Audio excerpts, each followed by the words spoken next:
स्वागत है आप सभी का दिव्य दृष्टि संस्थान ऑनलाइन प्लेटफॉर्म पर। मैं श्री गौड़ हिंदी विषय के साथ आप सभी का हार्दिक अभिनंदन करता हूं। कैसे हैं आप? उम्मीद करते हैं बेहतर होंगे। पिछली कक्षा में हम लोगों ने हिंदी साहित्य में इतिहास का अवलोकन किया कि इतिहास है क्या। इतिहास की परिभाषा में पाश्चात्य विद्वानों ने और हिंदी साहित्य के विद्वानों ने क्या क्या कहा, इन सब का अवलोकन किया हमने। आज हम देखते हैं इतिहास लेखन की पद्धतियाँ। ये इतिहास लेखन की पद्धतियाँ।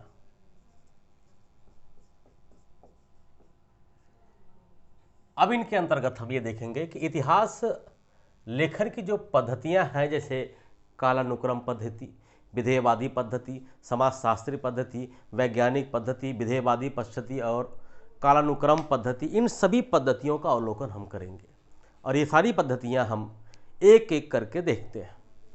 सबसे पहले इतिहास लेखन की पद्धतियों में अगर किसी का स्थान लिया जाए सबसे पहले, तो वो आता है वर्णानुक्रम पद्धति। देखिए, सबसे पहली है वर्णानुक्रम पद्धति।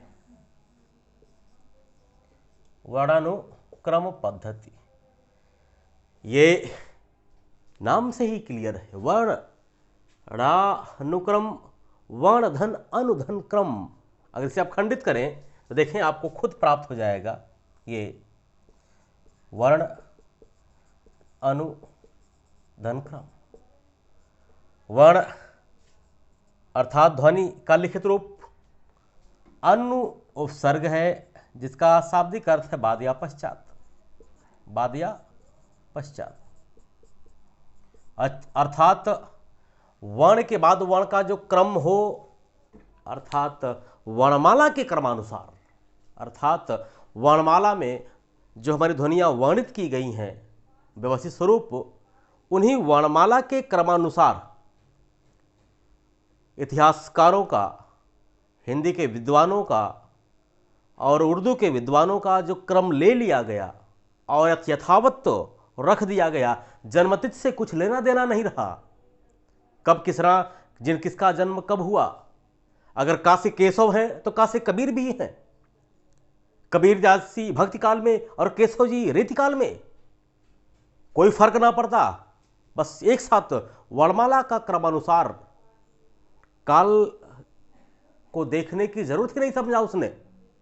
उन्होंने बस अक्षर को उठाया, अक्षर के नाम के आधार पर का से जितने लोग आ गए सबको रख लिया। ना भक्ति काल का अवलोकन किया, ना रीति काल। बस का से कबीर है, का से केशव है तो रख दिया एक साथ। यह है वर्णानुक्रम पद्धति। तो परिभाषा में देखते हैं।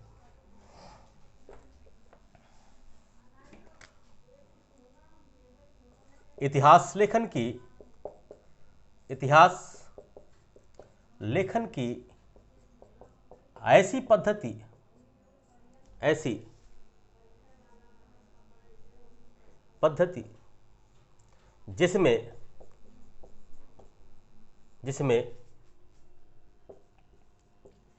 रचनाकारों का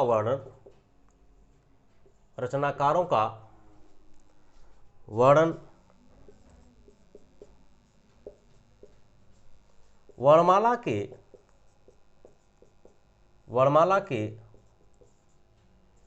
वर्ण क्रमानुसार किया गया हो उसे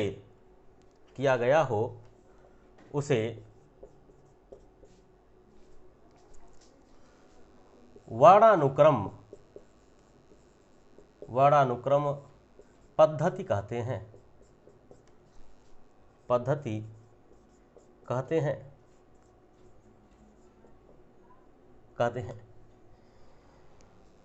वैसे तो ये इतिहास लेखन की सबसे प्राचीन पद्धति है। ये तो है, कम से कम शुरुआत तो हुई।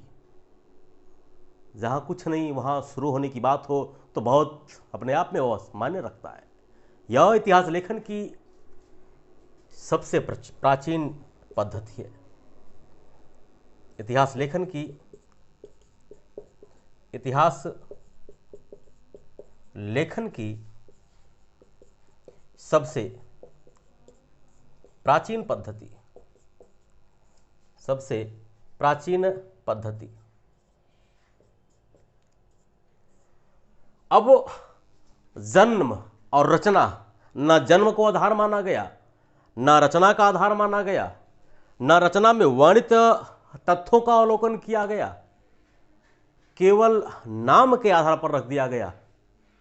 अगर ये आज लिखा जाता तो आज तो बहुत सारे लोगों का नाम, छोटी छोटी रचनाएं भी करते हैं, उन लोगों का सबका नाम समाहित हो जाता। तो ये एक तरह से आप देखें कहीं न कहीं पर अव्यवस्था है, और जहां पर अव्यवस्था हो और इतिहास लिखने की बात हो तब पद्धति अवैज्ञानिक हो जाती होगा। दूसरा पॉइंट देखें, यह अमनोवैज्ञानिक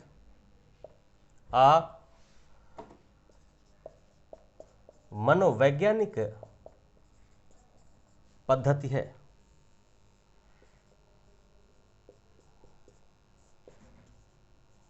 यह अमनोवैज्ञानिक पद्धति है। इस पद्धति में लिखे गए इतिहास ग्रंथ दोषपूर्ण माने जाते हैं। नोट कर लें, इसे नोट कर लें, फिर आगे लिखते हैं। नोट कर लें, देखिए इस पद्धति में, अगला पॉइंट लिखिएगा, इस पद्धति में लिखे गए इतिहास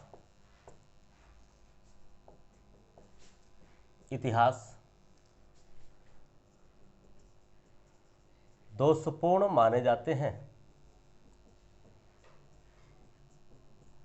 दोषपूर्ण माने जाते हैं, यानी इस पद्धति पर जो इतिहास लिखे गए, अभी आगे चर्चा करते हैं कौन कौन लोगों ने इस पद्धति का प्रयोग किया है। ताशी का भी नाम आता है, शिव सिंह सेंगर का भी उल्लेख होगा, अभी आगे लिखते हैं, अभी इन्हें नोट करें। इस पद्धति पर लिखे इतिहास ग्रंथ ना होकर साहित्य कोश कहलाते हैं। पर लिखे, इस पद्धति पर लिखे इतिहास साहित्य कोश कहलाते हैं। साहित्य कोश कहलाते हैं। साहित्य कोश कहलाते हैं। इस पद्धति का प्रयोग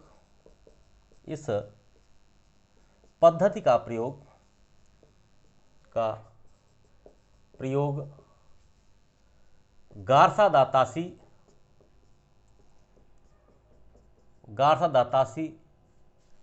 एवं शिव सिंह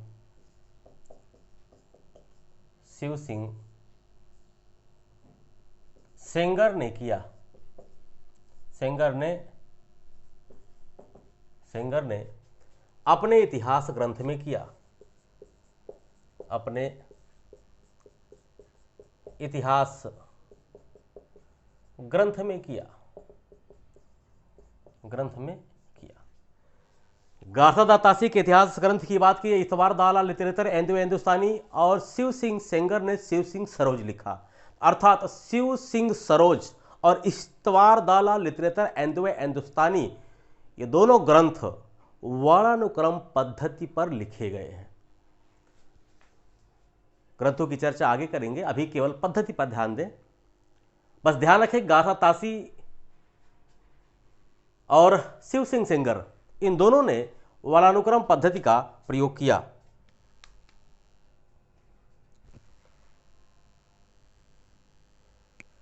नोट कर लें। फिर हम देखते हैं कालानुक्रम पद्धति। कालानुक्रम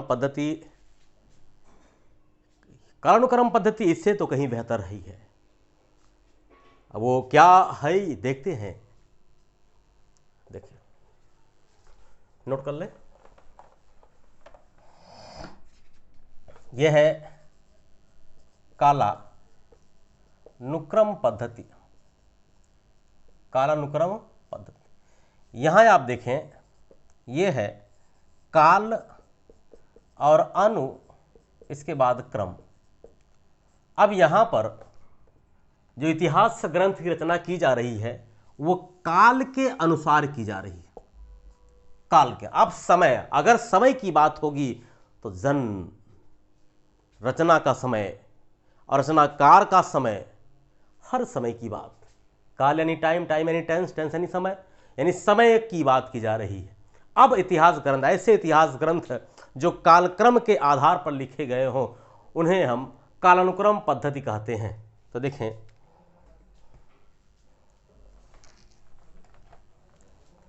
ऐसी पद्धति, ऐसी पद्धति जिसमें रचनाकारों का परिचय, रचनाकारों का परिचय उनके जन्मकाल, जन्मकाल के अनुसार किया गया हो, उसे कालानुक्रम पद्धति कहते हैं। पद्धति कहते हैं। इस पद्धति का प्रयोग जॉर्ज ग्रियर्सन और मिस बंधु ने किया। देखें, इस पद्धति का प्रयोग, बिंदु देखते हैं, इस पद्धति का प्रयोग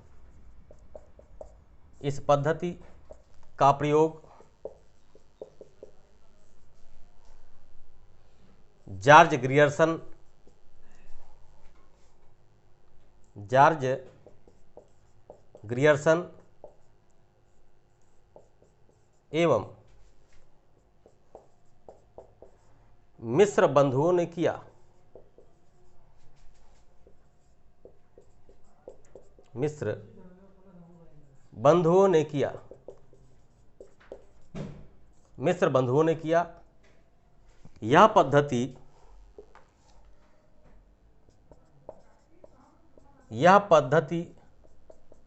सबसे लोकप्रिय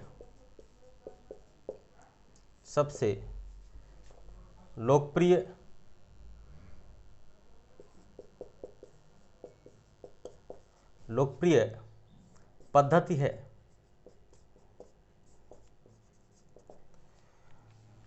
अगर हम मिस्र जॉर्ज ग्रियर्सन की बात करें तो the modern crural literature of Hindustan. मिस्र बंधु की बात करें तो मिस्र बंधु Vinod, the modern vernacular literature of Hindustan. कौन लिखता है? George Grierson. और मिस्र बंधु विनोद लिखा।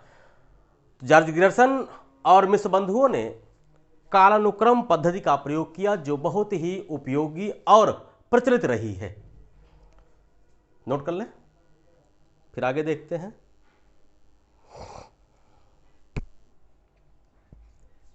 हुआ? नोट कर लें।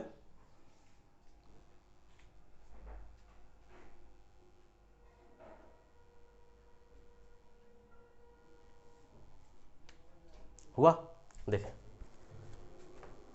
कुछ पॉइंट और लिख सकते हैं आप, यहीं पर लिख लें। हिंदी साहित्यिक इतिहास लेखन में, हिंदी साहित्य के इतिहास लेखन में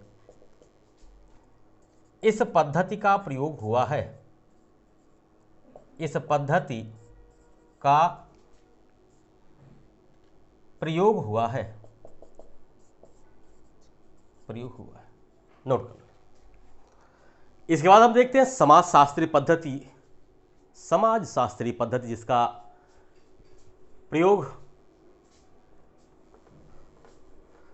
आचार्य हजारी प्रसाद द्विवेदी ने अपने तीनों ग्रंथों में किया। देखते हैं समाज शास्त्रीय पद्धति। समाज शास्त्रीय पद्धति, समाज शास्त्रीय पद्धति ऐसी पद्धति जिसमें रचनाकारों की रचनाओं का क्या महत्व है, समाज को क्या देन है, इन सभी बिंदुओं के अवलोकन के आधार पर जिन जिन ग्रंथों की रचना की गई उन्हें हम लिखने की इस पद्धति को, मूल्यांकन की इस पद्धति को ही समाजशास्त्रीय पद्धति कहा जाता है। देखें,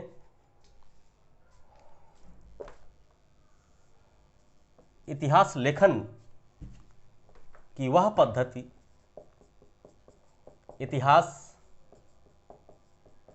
लेखन की वह पद्धति जिसमें रचनाकारों की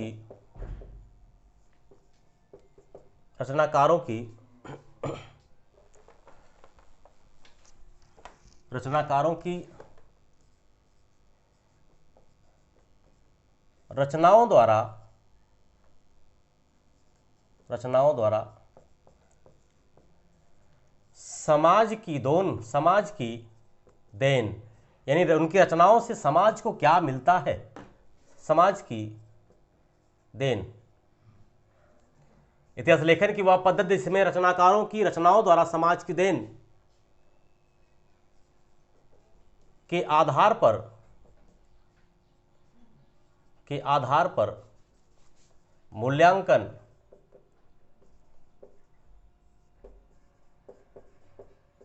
किया गया हो, उसे समाज शास्त्रीय पद्धति कहते हैं। समाजशास्त्रीय पद्धति कहते हैं, समाजशास्त्रीय पद्धति कहते हैं। आचार्य हजारी प्रसाद द्विवेदी ने अपने इतिहास ग्रंथों में इसी समाजशास्त्रीय पद्धति का ही प्रयोग किया है। तो देखें, आप नोट कर सकते हैं, आचार्य हजारी प्रसाद द्विवेदी ने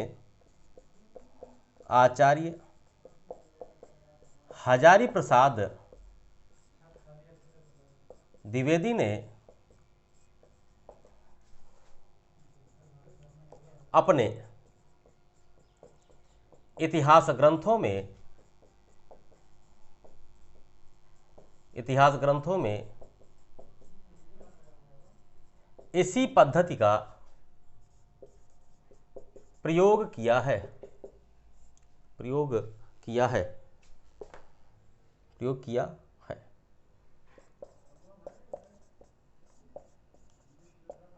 अगर इनकी इतिहास ग्रंथ की बात करें हम, तो हिंदी साहित्य की भूमिका, हिंदी साहित्य का उद्भव एवं विकास और हिंदी साहित्य का आदिकाल, इन तीनों में इन्होंने समाजशास्त्रीय पद्धति का प्रयोग किया है। आचार्य हजारी प्रसाद द्विवेदी के तीनों ग्रंथों में, हिंदी साहित्य की भूमिका, हिंदी साहित्य की भूमिका, हिंदी, बीच में तकनीकी व्यवधान हुआ तो हम आगे चलते हैं। ये हम देख रहे थे आचार्य हजारी प्रसाद द्विवेदी के इतिहास ग्रंथ, जिसमें आप सबसे पहले देखेंगे हिंदी साहित्य की भूमिका,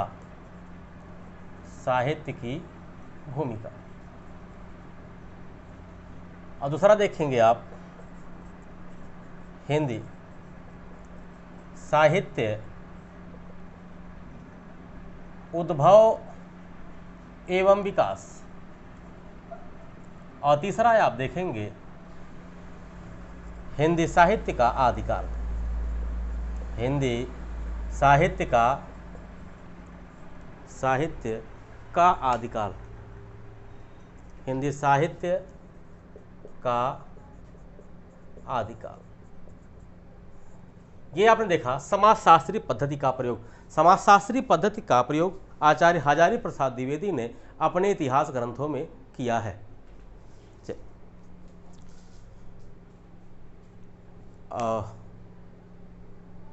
धैर्य बनाए रखें। अगर कभी कोई तकनीकी समस्या के कारण आपकी क्लास अवरुद्ध होती है तो ये मैं आपसे उम्मीद रखूंगा कि आप धैर्य बनाए रखेंगे। इसके बाद हम देखते हैं आलोचनात्मक पद्धति, वैज्ञानिक पद्धति और विधेयवादी पद्धति। अब देखें आलोचनात्मक पद्धति। आलोचनात्मक पद्धति नाम से क्लियर है कि आलोचना की जा रही है। आलोचनात्मक पद्धति। आलोचनात्मक पद्धति की बात करें तो ऐसी पद्धति, इतिहास लेखन की ऐसी पद्धति जिसमें रचनाकारों की रचनाओं की गुण दोषों के आधार पर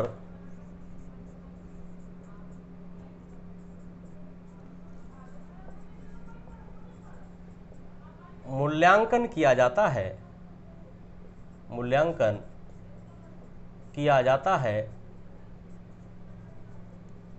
उसे आलोचनात्मक पद्धति कहते हैं। आलोचनात्मक पद्धति कहते हैं।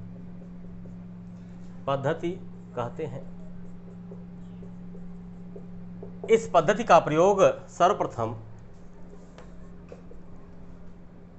इस पद्धति का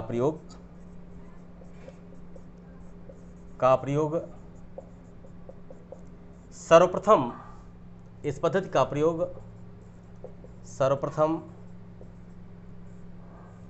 डॉक्टर रामकुमार वर्मा ने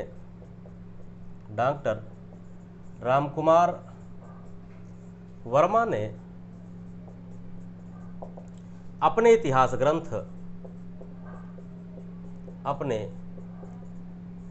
ग्रंथ हिंदी साहित्य का आलोचनात्मक इतिहास ग्रंथ का नाम देखें, हिंदी साहित्य का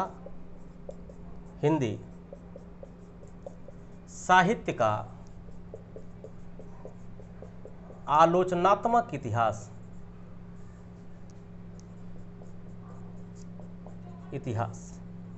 में किया। ये भी ध्यान रखिएगा, हिंदी साहित्य का आलोचनात्मक इतिहास अधूरा ग्रंथ है। ये अधूरा इतिहास ग्रंथ है। 693 से 1693 तक का इसमें उल्लेख मिलता है। ये नागपुर विश्वविद्यालय में शोधरत थे। ये उनका डॉक्टर रामकुमार वर्मा जी का ये शोध पत्र है। ये अधूरा है, ये ध्यान रखिएगा। इसकी विशेष चर्चा आगे करेंगे हम, अभी केवल पद्धतियां देख रहे हैं। इसके बाद देखते हैं हम वैज्ञानिक पद्धति, जिसका प्रयोग डॉक्टर गणपत चंद्रगुप्त ने अपने हिंदी साहित्य के वैज्ञानिक इतिहास में किया। नोट कर लें। अब देखते हैं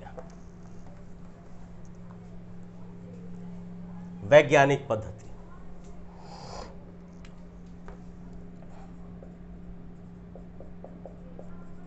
वैज्ञानिक पद्धति इतिहास लेखन की वह पद्धति जिसमें भाषा विज्ञान और समाजशास्त्री आदि के आधार पर रचना का मूल्यांकन किया जाता हो, उन्हें हम वैज्ञानिक पद्धति के अंतर्गत रखते हैं। इतिहास लेखन की वह पद्धति जिसमें भाषा विज्ञान एवं शास्त्रीय पद्धति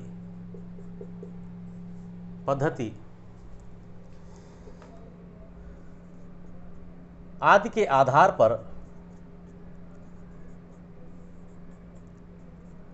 पर रचनाओं का मूल्यांकन किया जाता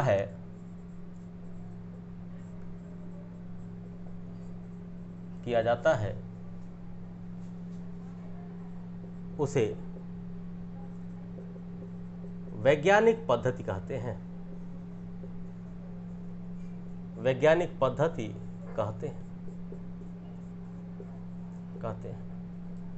इस पद्धति का प्रयोग डॉक्टर गणपत चंद्रगुप्त ने सबसे पहले किया। इस पद्धति का प्रयोग हिंदी साहित्य में सबसे पहले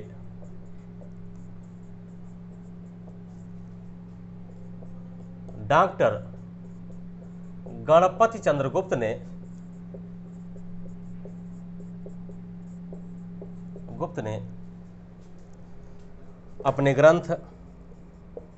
अपने इतिहास ग्रंथ हिंदी साहित्य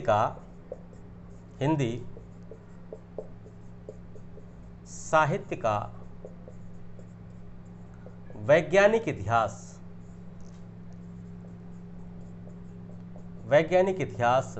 में किया। हिंदी साहित्य का वैज्ञानिक इतिहास में किया। यह दो भागों में है, नोट कर लें इसे। हिंदी साहित्य का वैज्ञानिक इतिहास।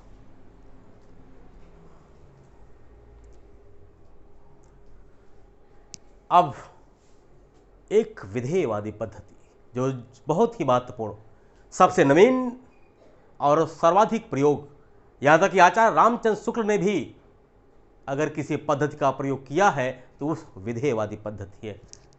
नोट कर लें। अगर आप विधेयवादी पद्धति की बात करें तो सभी पद्धतियों का सार, निचोड़ अर्थात सकारात्मक पहलू सबको लेकर एक परिभाषा में बद्ध कर दें तो वह विधेयवादी पद्धति कहलाएगी। देखिए, विधेयवादी पद्धति।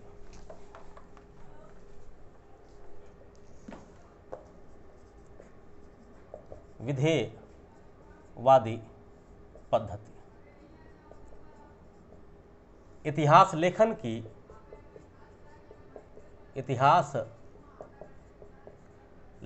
की वह पद्धति जिसमें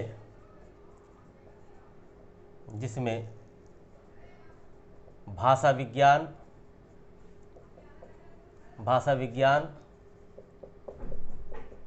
शास्त्रीय मान्यताओं,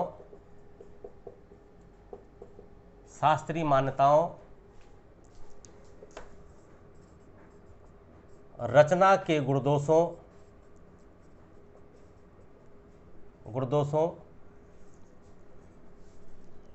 रचना की समाज को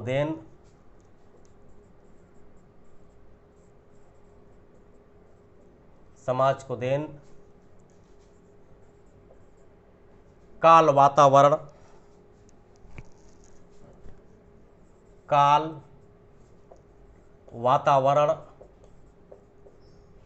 क्षण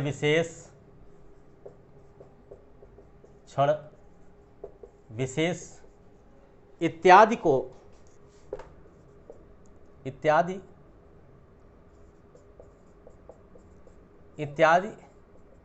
के आधार पर साहित्य का मूल्यांकन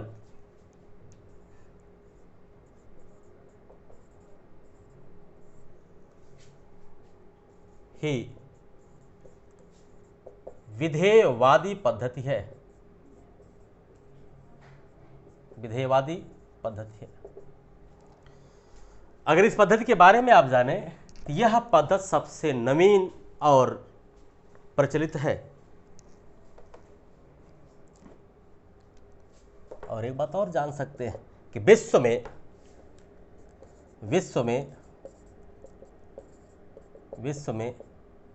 इस पद्धति के जन्मदाता टेन माने जाते हैं। ये टेन ही टेन कहीं कहीं लिखे मिलेंगे, टेन अंग्रेजी में माने जाते हैं। हिंदी में इस पद्धति का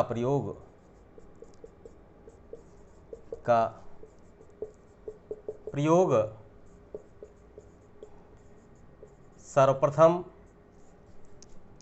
आचार्य रामचंद्र शुक्ल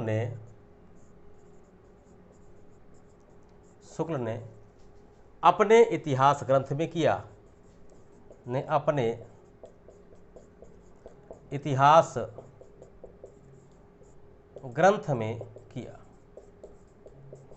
और इनका इतिहास ग्रंथ क्या है? हिंदी साहित्य का इतिहास। हिंदी साहित्य का इतिहास,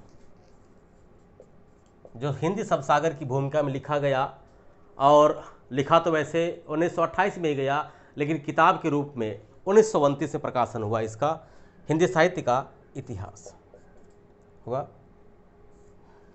एक बात और आप इसके बारे में लिख सकते हैं, यह इतिहास लेखन की सबसे नवीन और सर्वश्रेष्ठ पद्धति है। यह लिख सकते हैं, यह इतिहास लेखन की सबसे नवीन एवं सर्वश्रेष्ठ पद्धति है।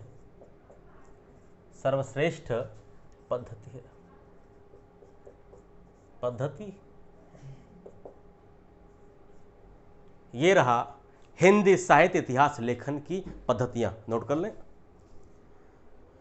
उम्मीद करता हूं कक्षा आपको पसंद आई होगी, और साथ ही साथ ये मैं आपसे आशा रखता हूं कि आप चैनल को सब्सक्राइब, लाइक और शेयर करें, अपने मित्रों दोस्तों को बताएं, अधिक से अधिक लोगों को जोड़ने का प्रयास करें।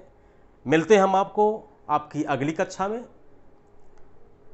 इसके आगे आपको नियमित कक्षाएं प्राप्त होती रहेंगी, और साथ ही साथ ध्यान रखना है आपको हिंदी साहित्य और व्याकरण दोनों कक्षाएं मिलेंगी। तो ईमानदारी के साथ पढ़ते रहें, लोगों को शेयर करते रहें, अपना भविष्य बेहतर बनाएं। सभी लोगों को सहृदय धन्यवाद। जय हिंद।